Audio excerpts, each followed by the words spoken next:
महिलाओं में बहुत सारी दिक्कतें देखने में आती हैं। पीसीओडी की प्रॉब्लम है, हार्मोन इम्बैलेंस रहते हैं, क्या उस पे भी हमारा नेक्टर काम करता है? बिल्कुल बिल्कुल, नेक्टर का बहुत ज़बरदस्त रोल है जी। आजकल महिलाओं में ये एक महामारी का रूप लेता जा रहा है। पीसीओडी, थायराइड हो गया या हार्मोनल इम्बैलेंस जो होता है, इसके पीछे का कारण है स्लो मेटा। आपने देखा है कि लड़कियां अपने आप को पतला रखने के चक्कर में, फिट मतलब शेप अप करने के चक्कर में भोजन कम खाती हैं या गलत भोजन खाती हैं। हम सब जानते हैं कि जो भी हम भोजन करेंगे उसी का रस बनना है जी। उसी रस से रक्त बनना है, मांस बनना है, मेद बनना है, अस्थि बननी है, बोन मैरो बनना है, और बोन मैरो से ही एग बनते हैं औरतों में। जी। वो एग जब मैच्योर होते हैं तो रप्चर होता है, तो पीरियड्स आते हैं। जी। ये एक साइकिल है। अब ये सारे जो साइकिल के लिए न्यूट्रिशन फैक्टर्स का होना बहुत जरूरी है जी। अगर हम न्यूट्रिशनली डेफिशिएंट हैं या टॉक्सिक फूड ज़्यादा खा रहे हैं तो हमारी जो एंड तक जो एग बनता है वो मैच्योर नहीं होता। जब एग मैच्योर नहीं होता, ठीक है, तो ओवरीज उसको छोड़ती नहीं है जी। जब तक वो बच्चेदानी में आकर रप्चर ना हो तो पीरियड्स रेगुलर नहीं आते जी। तो बच्चेदानी की डिमांड दोबारा ओवरीज पर आती है, तो वो उसकी वजह से पहला एग अभी मैच्योर नहीं हुआ, दूसरा एग बनना शुरू हो जाता है, तो वहां पे एक मल्टीपल इमेच्योर एग्स का गुच्छा बनना शुरू हो जाता है। वही पीसीओडी का एक बहुत बड़ा कारण है। और वही रसौली जब वहां पे बन जाती है, सिस्ट बन जाती है, किसी की खून वाली बन जाती है, किसी की पानी वाली बन जाती है, उसी का फ्यूचर में जाकर किसी बड़ी बीमारी के बनने का कारण बन जाती है। और हार्मोनल डिस्टर्बेंस का कारण भी वही पर होता है। तो इस सारी प्रॉब्लम की जो जड़ है वो न्यूट्रिशनल डेफिशिएंसी पे है, जो हमारे डाइजेशन सिस्टम की inability to digest the food और wrong food is being taken. तो वहां पर हम तीन सहायता लेते हैं। एक तो मिथ्या, देखो आयुर्वेद का पूरा एक आज की इंसानियत को एक वार्निंग है कि अपना जो मिथ्या आहार विहार है इसको ठीक करें। सबसे पहले तो हमें भोजन ठीक करना। भोजन में सबसे जरूरी ठीक करने वाली क्या चीजें हैं? नेचुरल फूड में आ जाओ, जंक फूड छोड़ दो, प्रोसेस्ड फूड छोड़ दो, कोल्ड ड्रिंक्स छोड़ दो, चॉकलेट्स छोड़ दो, केक छोड़ दो, पेस्ट्रीज छोड़ दो, भुजिया छोड़ दो, ठीक है, पिज्जा, बर्गर, ब्रेड, ये चीजें छोड़ दो। आप दूध, घी तो खाने छोड़ दें, देसी घी खाना छोड़ दिया। आजकल डॉक्टर्स बोलते हैं रिफाइंड ऑयल्स चल रहे हैं, रिफाइंड ऑयल्स में टॉक्सिक मटेरियल साथ में आ रहा है जिसकी वजह से फैटी लिवर साथ में हो जाता है। जब फैटी लिवर होता है तो एसिड बिगड़ेगा ही बिगड़ेगा। बिगड़ा हुआ एसिड हमारा रस खराब करता है। जब रस खराब होगा तो अंत तक जाते जाते इमेच्योर एग बनते हैं और वहां से ही ये उल्टा साइकिल शुरू हो जाता है और ये डिजीज बन जाती है। तो पहले अपना मिथ्या आहार विहार ठीक करिए, साथ में नेक्टर और फ्रूट दो हमारे प्रोडक्ट हैं वो इस्तेमाल करिए।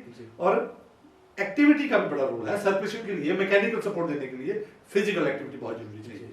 तो आजकल सेडेंटरी लाइफस्टाइल हो चुका है हमारी बच्चियों का, तो मेरी आप सबसे, आपके जरिए मैं सब बच्चियों को ये कहना चाहता हूँ कि आप अपना सेडेंटरी लाइफस्टाइल भी ठीक करिए, साथ में नेक्टर का इस्तेमाल करिए और आयुर्वेद की सपोर्ट लेके ऐसी बीमारियों से परमानेंट बाहर आइए। मॉडर्न मेडिसिन इसका सिम्टोमेटिक मैनेजमेंट करते रहते हैं जिससे हमारी ये प्रॉब्लम कॉम्प्लेक्स होती जाती है, ठीक नहीं होती। तो दोबारा कहूंगा, नेक्टर से आयुर्वेद की सपोर्ट लेके अपना आहार विहार ठीक करके और अपनी फिजिकल एक्टिविटी लेकर के ये वाली बीमारियां परमानेंट ठीक की जा सकती हैं। डॉक्टर साहब, महिलाओं में बच्चेदानी में रसोलियां होती हैं, लिकोरिया की प्रॉब्लम्स होती हैं, इनके क्या कारण है और उसमें ट्रू नेक्टर का क्या रोल है? हाँ, देखिए, ट्रू नेक्टर का बहुत जबरदस्त रोल है। ये बीमारी को खत्म करके जो फीमेल हेल्थ है, रिप्रोडक्शन हेल्थ है, उसको री एस्टेब्लिश कर सकते हैं। आपने देखा होगा कि आमतौर पर डॉक्टर्स के पास जब जाती हैं हमारी महिलाएं तो लिकोरिया की वजह से या फाइब्रॉइड की वजह से उनको सर्जरी तक फेस करनी पड़ती है। तो हमारा ये मानना है कि अगर इन बीमारियों का कारण समझ लिया जाए और कारण का निवारण कर दिया जाए आयुर्वेद और नेक्टर की सहायता से, तो हम सर्जरी से भी बच सकते हैं और इन बीमारियों से बाहर भी आ सकते हैं। सबसे पहले तो इन बीमारी को बढ़ने ही क्यों देना। हम तो हर महिला से रिक्वेस्ट करते हैं कि आप बीमारियों को बढ़ने मत दो, आप ट्रू नेक्टर को अपने जीवन का हिस्सा दो।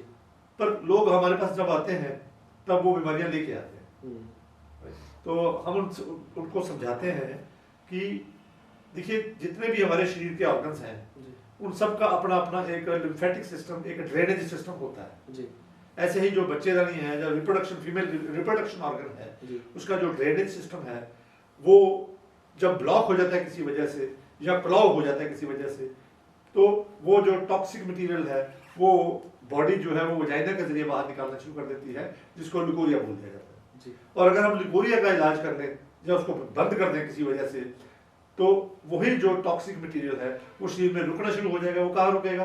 रिप्रोडक्शन ऑर्गन में रुकेगा, वहां पर वो फाइब्रॉइड बनाएगा, रसौनिया बनाएगा। जी तो इसका सही इलाज यही है कि किसी तरह से कोई ऐसा प्रोडक्ट मिले, कोई ऐसा सपोर्ट सिस्टम मिले जो उस रिप्रोडक्शन ऑर्गन को, ड्रेनेज सिस्टम को दोबारा एक्टिव करके बॉडी से टॉक्सिन निकालने के काबिल हो। जी तो एग्जैक्टली यही काम हमारा ट्रू नेक्टर करता है। ट्रू नेक्टर लेने से जो बॉडी का ड्रेनेज सिस्टम है, जो बॉडी का टॉक्सिक निकालने वाला सिस्टम है, वो एक्टिव हो जाता है। जब डिटॉक्सिफिकेशन प्रॉपर होना शुरू हो जाता है, न्यूट्रिशन स्टेटस सेलुलर लेवल पे बढ़ना शुरू हो जाता है जी तो ऐसी बीमारियां ठीक हो सकती हैं परमानेंटली। जी इसमें नेक्टर के साथ साथ हमें आयुर्वेद की जो टॉनिफाइंग फीमेल हेल्थ की हर्ब्स हैं वो भी इस्तेमाल करनी चाहिए। जी ट्रू ग्रोसरी के पास भी एक वुमन केयर का एक प्रोडक्ट लॉन्च किया हुआ है, वो भी हम साथ में ले सकते हैं। जी